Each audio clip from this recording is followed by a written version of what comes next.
হেই হেই, আমার এই চেহারার জন্য আমাকে মাফ করবেন সবাই, কোনো সমস্যা নেই। হ্যাঁ, আমি একটা টেক্সাস কাউবয় হ্যাট পেয়েছি। চিন্তা করো না জ্যান, তোমার মাথায় এখন আমার প্রিয়। সবাই কেমন আছো আজ? আমি এখনও টেক্সাসই আছি, তবে একটু অন্য জায়গায় সরে এসেছি। আমি এখনই বলছি না, যেমন দেখছো আমার চোখ একটু ব্যথা করছে, কারণ আজ একটু গাড়ি চালালাম, খুব বেশি না আজ। কিন্তু তারপর তুমি জানো আমার ড্রাইভের মাঝপথে হঠাৎ কি সামনে চলে এলো, সবসময়ের মতো ওল্ড নিউজ 12।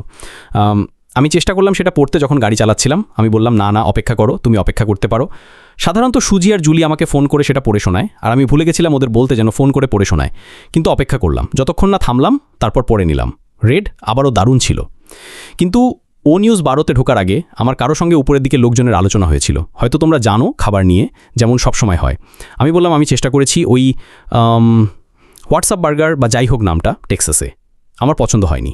আর এই লোক অ্যাশ বলে উঠল, তুমি ইন অ্যান্ড আউটে যাওনি? জুলিও একই কথা বললো, ইন অ্যান্ড আউট। আমি ইন অ্যান্ড আউট খুঁজে পাইনি, কিন্তু আমি মরিয়া হয়ে খুঁজছি। তাই আমি প্রায় টেক্সাস ছেড়ে যাচ্ছি, তবে কোনো এক সময় আমি অবশ্যই খুঁজি পাবো, এটা নিয়ে চিন্তা করো না। এটা যেমন আমার খাওয়ার দরকার আছে, সত্যি নয়। আমি আবারও ধন্যবাদ জানাতে চাই মার্সি, জ্যাকুজি পরিবার, স্কট আর জোসিকে। ওরা আমাকে দেখাশোনা করেছে, বিশ্বাস করো বা না করো, আর্থিকভাবে নয়, অন্য কোনো কিছু নয়, তবে ওরা আমার হৃদয় ভরিয়ে দিয়েছে ভালোবাসা, আনন্দ আর খুশিতে। আর আমি এর চেয়ে বেশি কৃতজ্ঞ হতে পারি না। কেউ আমাকে মনে করিয়ে দিল, আমি আবার নাম বলবো না, কতটা সুন্দর ব্যাপার এটা যখন তুমি ভ্রমণ করো পৃথিবীর নানা জায়গায়, আর প্রতিটি রাজ্যে, প্রতিটি দেশে তোমার বন্ধু আছে যারা তোমার জন্য ঘর খুলে দেয়। এটা একটা দারুণ অনুভূতি, আর আমার মনে হয় আমাকে এটা আবার মনে করিয়ে দেওয়া দরকার ছিল। আমি এটা ভালোবাসি। তাই আবারও বলছি, টেক্সাস আমার জন্য সত্যিই ভালো হয়েছে। আসলে আমার বেশ ভালোই লেগেছে, যদিও একটু গরম, তবে আজ খুব খারাপ ছিল না। যেমন দেখছো আমি আজ দাড়ি কামাইনি, আমি একটু এলোমেলো অবস্থায় আছি, আর সেটা ঠিক আছে। আমি সত্যিই বেশ ভালো সময় কাটাচ্ছি।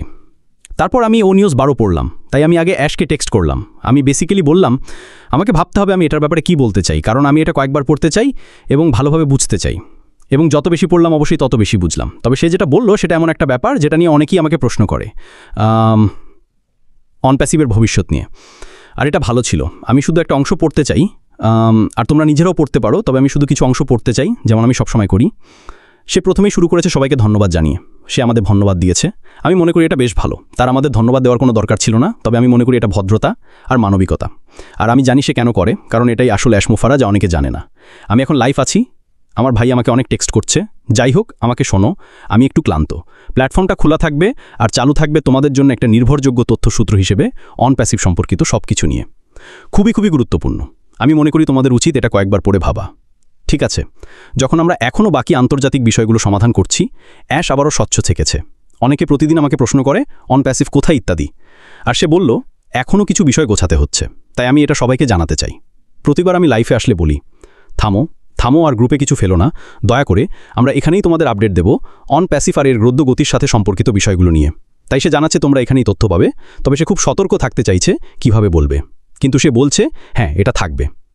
তারপর সে বলল একই সময়ে আমরা চাই তোমরা খুব গুরুত্বপূর্ণ একটা ব্যাপার জানো, আমাদের বড় সাহসী সুন্দর যৌথ স্বপ্নে অগ্রসর হওয়ার বিস্তারিত তথ্য এখানে পোস্ট করা হবে না, ব্যাক অফিসে থাকবে না। আর এটা আমাকে ভীষণ অবাক করেছিল। আমি ভাবছিলাম ও মানুষ আবার কি করছে। এটা একটা রহস্য। এখন হয়তো তোমরা রহস্য পছন্দ করো না, আমি রহস্য ভালোবাসি। পরের অধ্যায় নতুনভাবে প্রকাশিত হবে, অনন্যভাবে, যা আসছে তার জন্য বিশেষভাবে নকশা করা। আর এখানে সবচেয়ে বড় অংশ, আর আমি চাই সবাই এটা শুনুক, যখন সময় ঠিক হবে তোমরাই প্রথম জানতে পারবে। এখন আর কাউকে আমাকে বা অন্য কাউকে জিজ্ঞাসা করতে হবে না কবে কি হবে। আমি আবার বলছি, যখন সময় ঠিক হবে তোমরাই প্রথম জানতে পারবে। এটা রহস্যময়, কৌশলী, আর আমি মনে করি এটা দারুণ। সে কিছু ফাঁস করছে না, সে স্পষ্ট জানাচ্ছে এটা ব্যাক অফিসে থাকবে না। আমি ভাবছিলাম লোকটা কি করতে যাচ্ছে, আমার ব্যয় কাঁটা দিয়ে উঠছিল, হাতের লোম দাঁড়িয়ে যাচ্ছিল। আমি ভাবছিলাম ঠিক আছে, এবার কি আসছে। সে আগেও বড় কিছু করেছে, তবে এবার আমাদের সবাইকে ভাবতে বাধ্য করছে। আর এটা ভালো। হয়তো কিছু মানুষ বিভ্রান্ত হবে, কিন্তু বিভ্রান্ত হওয়া কোনো সমস্যা নয়। আমি বিভ্রান্ত নই, আমি বরং বেশি উত্তেজিত যেভাবে সেটা বলল। এটা আমার পুরো দিনটা আনন্দময় করে দিল। এখন রাত 9:20 এখানে, আমার বাসা এখন 10:30 হবে, তবে আমি চাই তোমরা ভেবে দেখো সে কি বলেছে। আমার কাছে এটা খুব শক্তিশালী মনে হয়েছে। অনপ্যাসিভ নিয়ে আমার সবসময় দুটো প্রশ্ন পাই, অনপ্যাসিভের কি হলো ক্রিস? আমি জানি না কেন আমাদের বারবার এটা আলোচনা করতে হয়। আমার মনে হয় বেশিরভাগ মানুষ জানে, যদি না জানো তবে একটু বেশি মনোযোগ দাও, কারণ সেটা ব্যাক অফিসে পোস্ট হবে। কিন্তু এবার শুরু করো ভেবে দেখতে।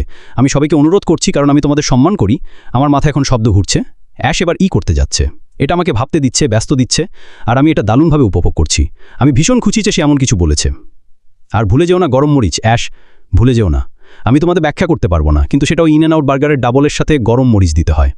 আমি আবার বিষয় থেকে সরে যাচ্ছি। সে বলেছে আমরা যেসব বিষয়ে বিশ্বাস করি তুমি শুধু কৃতজ্ঞই হবে না, বরং ভালোবাসবে। আবারও ধন্যবাদ আমাদের সাথে থাকার জন্য। একসাথে আমরা শুধু অগ্রসর হচ্ছি না, আমরা প্রস্তুত হচ্ছি কিছু মহিমান্বিত জিনিসে প্রবেশ করতে। আমি জানি না তোমাদের কি মনে হচ্ছে, কিন্তু আমি সত্যি ভীষণ উত্তেজিত। আমি জানি না কি হতে যাচ্ছে। সত্যি বলতে আমি কিছুই জানি না। তবে যেমন আমি অ্যাশকে বলেছি, আমি জানতে চাই না, আমাকে চমকে দাও। আর এটা আমার জন্য বিশাল একটা চমক ছিল। আগে যেমন বলতাম ব্যাক অফিস চেক করো, এখন মনে হচ্ছে আমাকে নতুনভাবে বলতে হবে অপেক্ষা করো বড় কিছুর জন্য। এখন সেপ্টেম্বর মাস, আর অ্যাশ আমাকে মেরে ফেলবে এটা বলার জন্য।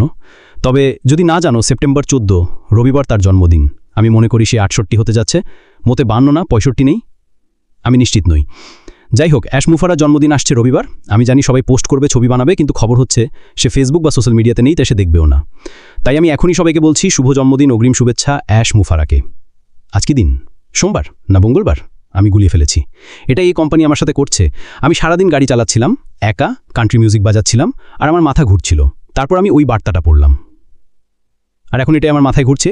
কে না ভালোবাসে সুন্দর এক রহস্য। আবারও বলছি, একটা ভালো রহস্য। হয়তো তোমাদেরকেও বলবে আমরা রহস্যে ক্লান্ত। আমি নই, আমি রহস্য ভালোবাসি। সে ধাপে ধাপে জানাচ্ছে কি হচ্ছে, আবারও কিছু আসছে, ভিন্নভাবে আসছে। হয়তো কি হবে জানি না, কিন্তু আমার মনে হয় এটা খুব মজার হবে। আজ আমাকে সত্যি উত্তেজিত করেছে, আর আমি জানি সে চাইছিল না আমি গাড়ি চালানোর সময় পড়ি। আমি বললাম, কেন তুমি অপেক্ষা করনি, আমি থামার পর দাও। কিন্তু যাই হোক, সে উত্তেজিত, আমি মিথ্যা বলবো না। সে খুবই উত্তেজিত, আর আমি সত্যি পছন্দ করছি সে যেভাবে করছে, একটা গোপন উপায়। ধন্যবাদ সুপার স্টিকারের জন্য, তোমরা জানো ওটা কোথায় যাবে। যাই হোক, ধন্যবাদ। এটাই সে করছে, এটা সবচেয়ে বুদ্ধিমানের উপায়। যেমনটা বলেছি, গত কয়েক বছরে যা কিছু ঘটেছে তার জন্য অনেক ধন্যবাদ, কারণ তিনি এটা করছেন একেবারেই দারুণভাবে। এটা আসলেই একটা অসাধারণ পথ, এবং এটা আমাদের সবার উপকার করছে। এটা শুধু একজনের উপকার করছে না, বরং আমাদের সবার উপকার করছে। আর আমি জানি আমি অনেক ধরনের ইমেল পাবো, অনেক রকম টেক্সট মেসেজ পাবো, এই ক্রিস আমরা কবে লঞ্চ করবো, শিগগিরই। এটাই আমার প্রিয় উত্তর, শিগগিরই।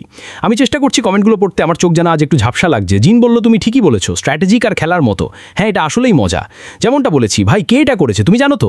আমি জানি তোমাদের অনেকেই হয়তো বছর কয়েক আগে আমার বয়সে দেখেছো, তখন রহস্যময় সিনেমা থাকতো, মানুষ কিছু করতো আর তোমাকে সেটা বের করতে হতো কি হচ্ছে। কিন্তু এখানে ব্যাপারটা আলাদা, তোমাকে এটা বের করতে হবে না, কারণ তিনি নিজেই তোমাকে উত্তর দেবেন। কখন দেবেন আমি জানি না, সত্যি জানি না, আর সেটাই হলো মজার অংশ। আমি একটু খুশি খুশি মুডে আছি। আমি উত্তেজিত কারণ আমি এমন কিছু করছি যা আমি সত্যিই ভালোবাসি। এখানে আসতে আমার অনেক সময় লেগেছে। আমি উত্তেজিত কারণ আমি এমন কিছুর অংশ যা প্রতিটি দেশে দরজা খুলে দেবে, তোমার জন্য, আমার জন্য, আমাদের সবার জন্য, ভ্রমণ, উপভোগ, আনন্দ করার জন্য।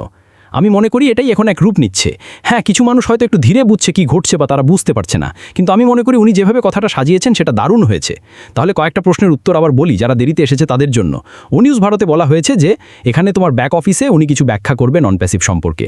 আমি পড়েছি, সাদা কালোই লেখা আছে, খুব সোজা, কিন্তু পরবর্তী অধ্যায় তুমি সেটা তোমার ব্যাক অফিসে দেখতে পাবে না। আমি জানি না তোমাকে কোথায় যেতে হবে, কিন্তু আমি অপেক্ষা করব। আমি নিশ্চিত তিনি আমাদের নির্দেশ দেবেন। হ্যাঁ, আমি ঘুমাবো, চিন্তা করো না, আমার অনেক ঘুমানোর সময় আছে। আর আমি উত্তেজিত, আমি শুধু এখানে আসতে চেয়েছিলাম কারণ আগামীকাল আবার রাস্তায় নামতে হবে, গাড়ি চালাতে হবে, অনেক কিছু ভেবে দেখতে হবে। আর এখন আমার